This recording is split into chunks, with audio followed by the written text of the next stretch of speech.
Muy buenas tardes, estimados estudiantes. Aquí nuevamente teniendo este contacto con ustedes.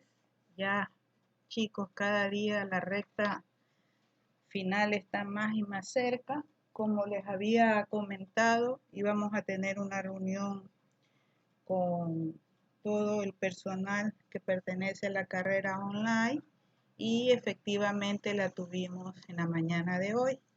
Recuerden que por medio del grupo les he hecho llegar la invitación para que se conecten el día de mañana vía Zoom y poder tener nuestra reunión mensual. Entonces ahí yo haré réplica de varios aspectos que se dialogaron en la mañana de hoy junto a sus demás profesores y las autoridades de la carrera. Vamos a continuar con lo que nos corresponde de la unidad 4. Recuerden que tiene por título Resumen didáctico de la historia de la psicología. Y en esta grabación vamos a ver brevemente características del psicoanálisis, de la reflexología de Pavlov. Sé que está incluida la gestal, pero esa les haré una grabación diferente que se las espero subir antes de que concluya esta semana, ¿sí? Entonces vamos a dar inicio a lo que nos corresponde a lo relacionado al psicoanálisis. Como podemos ver, manifestamos que el psicoanálisis es una corriente teórica surgida a finales del siglo XIX. La palabra proviene del griego alma o mente y análisis, en el sentido de examen o estudio. Es una práctica terapéutica y una técnica de investigación. A partir del psicoanálisis se han desarrollado posteriormente diversas escuelas. Me gustaría hacerles conocer que como psicoanalistas se pueden preparar todos los profesionales, es decir, alguien que tenga un título de tercer nivel puede seguir una preparación de primero de 2 años, ¿no? Y posterior, esto es un estudio que siempre debe de estar actualizándose. Les hago este comentario porque es bueno irnos familiarizando ya con los temas relacionados a la futura profesión que ustedes están adquiriendo. Pero obviamente este título de tercer nivel, por lógica, debe de estar ligado a carreras humanísticas, ¿no? Tenemos el caso de los trabajadores sociales, de los médicos, etcétera. A partir del psicoanálisis, como habíamos dicho, se han desarrollado posteriormente diversas escuelas de psicología profunda o de orientación dinámica y analítica. Asimismo, la teoría ha influido sobre muchas otras escuelas psicológicas y de terapias, no necesariamente psicoanalísticas.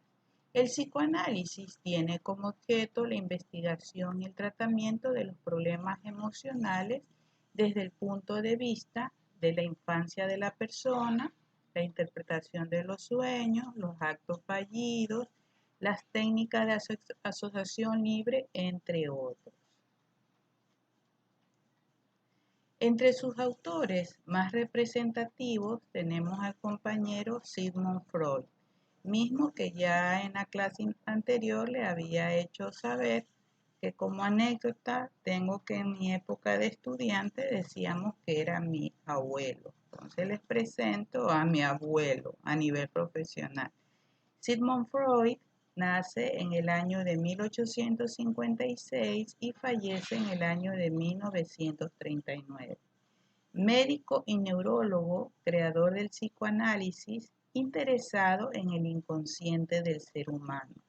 Utilizó la hipnosis como técnica de investigación.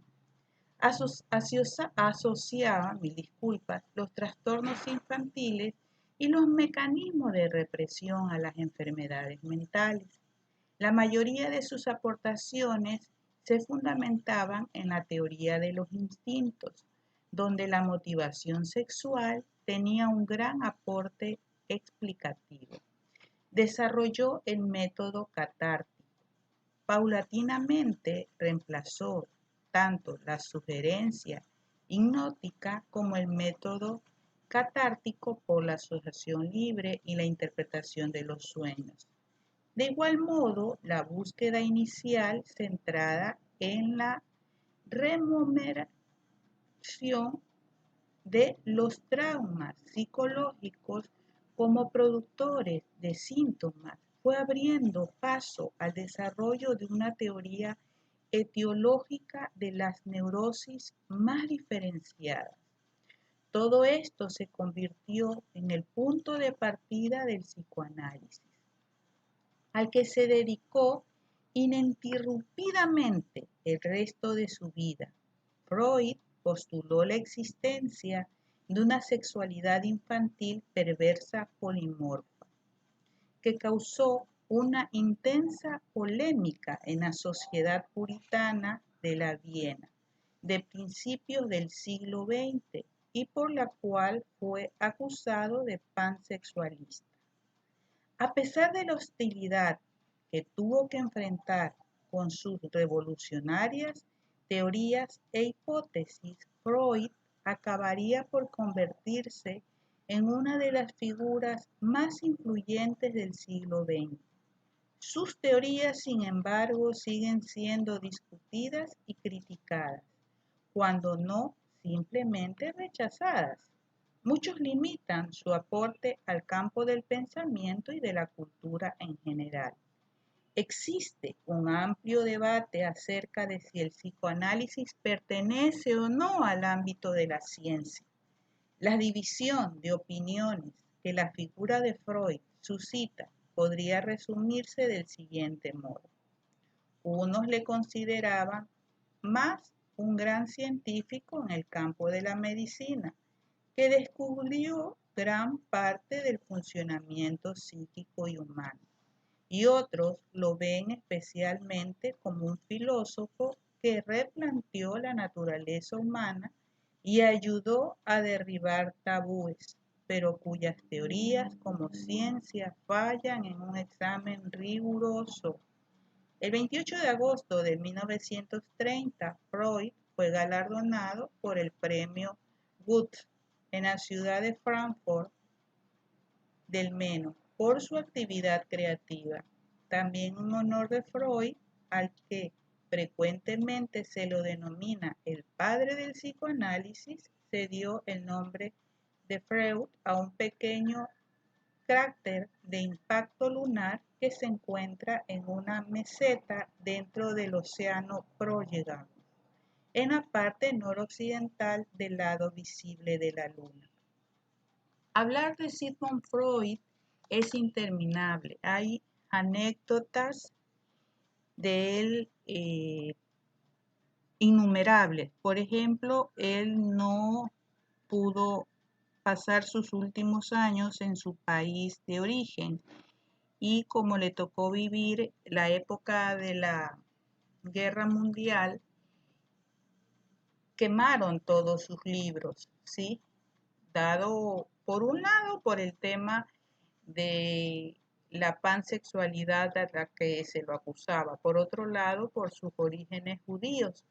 Entonces, él manifestó que el mundo sí estaba evolucionando porque épocas atrás, en vez de haber quemado sus libros, lo quemaban a él, para analizar estas frases. Él tuvo una gran influencia de su señora madre, ¿sí?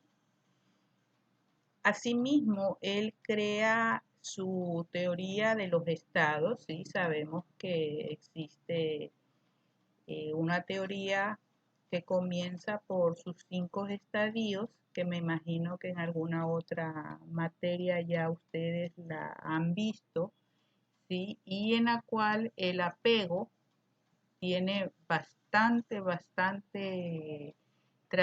trascendencia. Y los críticos de Freud manifestaban que él maneja la teoría del apego dado de que él tenía apego con su señora madre y después hubo su apego con su hija. Recordemos que él también revoluciona en su teoría pansexualista, como se la denominó, eh, todo esto de los complejos, ¿no? El complejo de Edipo. Y bueno, existe su película que es muy buena, que habla desde su relación con el doctor Charcot, que es con quien inicia esto de la neurosis, ¿sí? Quien es el que lo invita a estudiar a su gran caso y que después Freud se aleja de Charcot y hace su recorrido en este mundo del psicoanálisis. Entonces sería bueno que trataran de ver la película que existe en el internet y poder profundizar mucho, mucho en la vida de Freud, que es una base muy fundamental para su teoría. Brevemente vamos a tener ahora un aporte de Carl Jung, quien es discípulo de Freud, ¿sí? Pero después existe un alejamiento entre los dos. Carl Jung nace en el año de 1875 y fallece en el año de 1961. Seguidor y continuador de sus aportes de Sigmund Freud, que llegó a desarrollar sus propias teorías. Son considerables sus opiniones sobre los sueños y sus análisis de arquetipos, consideradas manifestaciones de lo inconsciente. El método de investigación que usaban los psicoanalistas es indiscutiblemente, o que usan los psicoanalistas indiscutiblemente, es el estudio de casos. Su objeto de estudio y análisis indudablemente es el inconsciente. Dos eran las principales vinculaciones a este tipo de estudio, como tenemos aquí. Los procesos psíquicos, que son en sí mismos inconscientes, y los procesos conscientes no son sino actos aislados o fracciones de la vida anímica total. Determinados impulsos instintivos que únicamente pueden ser calificados de sexuales desempeñan un importante papel en la causación de enfermedades nerviosas y psíquicas, ¿sí? Les he puesto unas imágenes que pueden buscar en Google Imágenes y tratar de ir a estas distintas direcciones donde les dará más aportación sobre este tema que brevísimamente estamos estudiando en la mañana y tarde de hoy, dado el tiempo y la metodología que usamos, ¿sí? A continuación, vamos a ver también un pequeño aporte relacionado sobre la reflexología de Pavlov, que es el nombre dado a una escuela psicológica nacida en Rusia que tiene estrecha relación con la fisiología, ¿sí? En esencia, la reflexología rusa o la reflexología afirma que los procesos psicológicos son reducibles a los reflejos, es decir, a procesos puramente fisiológicos y elementales. La reflexología de Pavlov nació y se desarrolló en Rusia por el trabajo de Iván Sheshnovich, Vladimir Mikhailovich Peterev y especialmente Iván Petrovich Pavlov, y luego por las escuelas pavlonianas.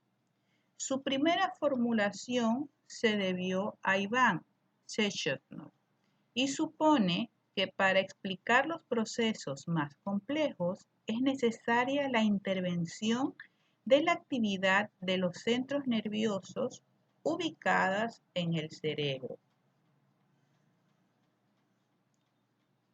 Los estudios de fisiología de la época se centraban en el arco reflejo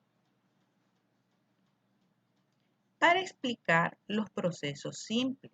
En ambos procesos, estímulo, centro nervioso, reacción, Shechenov distingue un reflejo espinal para los mecanismos simples y un reflejo cerebral para los complejos.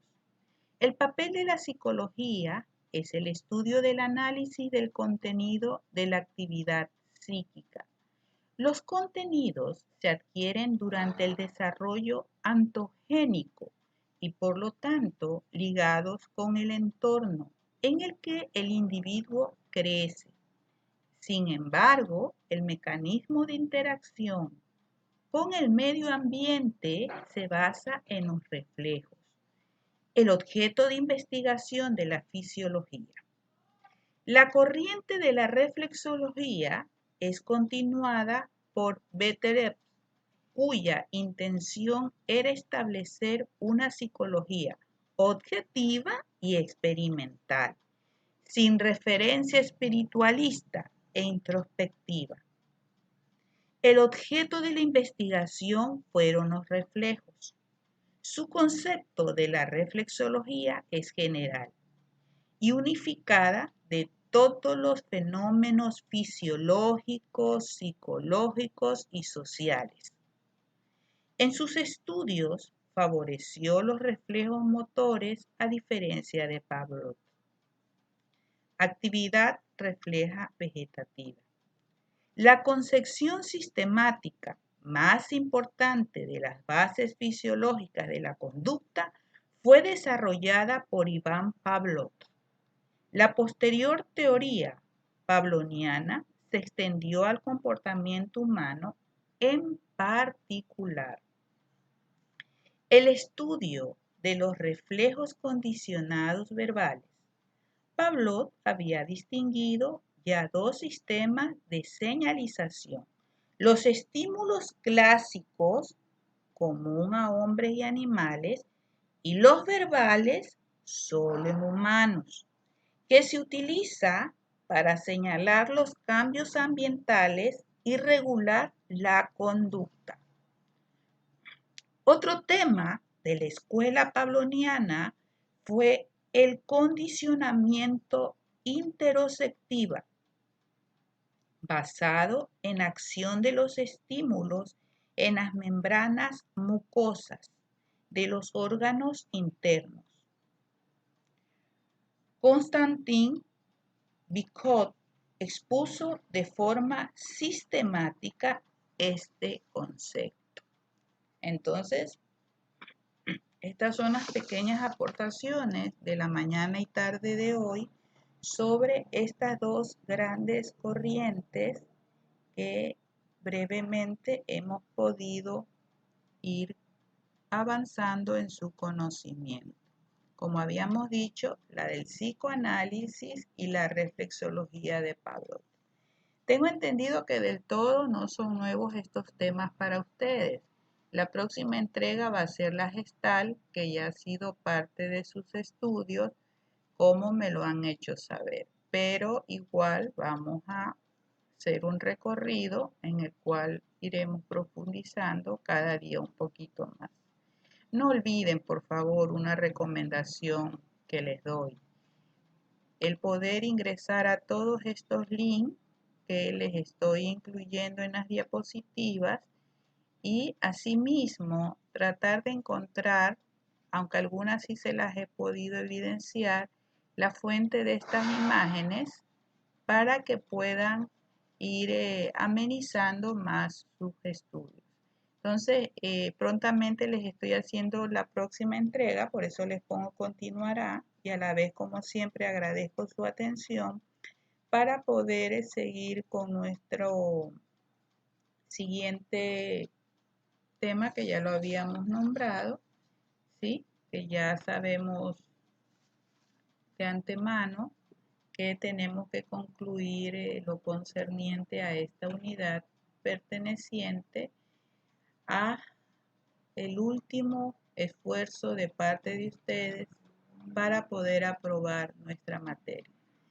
Y recordarles que su infografía ya la pueden ir realizando y recuerden que pueden ir tomando en cuenta las imágenes que se les ha dado en estas diapositivas y no olvidar para nada las indicaciones para realizarlas, indicaciones que las encontrarán en la página de la plataforma. Inclusive ahí muy bien está especificado la nota de 0 a 5 que recibirían si tienen tal o cual característica, que parece que la han olvidado, pero que ya a estas alturas del nivel debemos de tenerlas muy claras. Y recuerden, no son trabajos artísticos, no son trabajos publicitarios, son trabajos investigativos de estudiantes, universitarios, eso sí.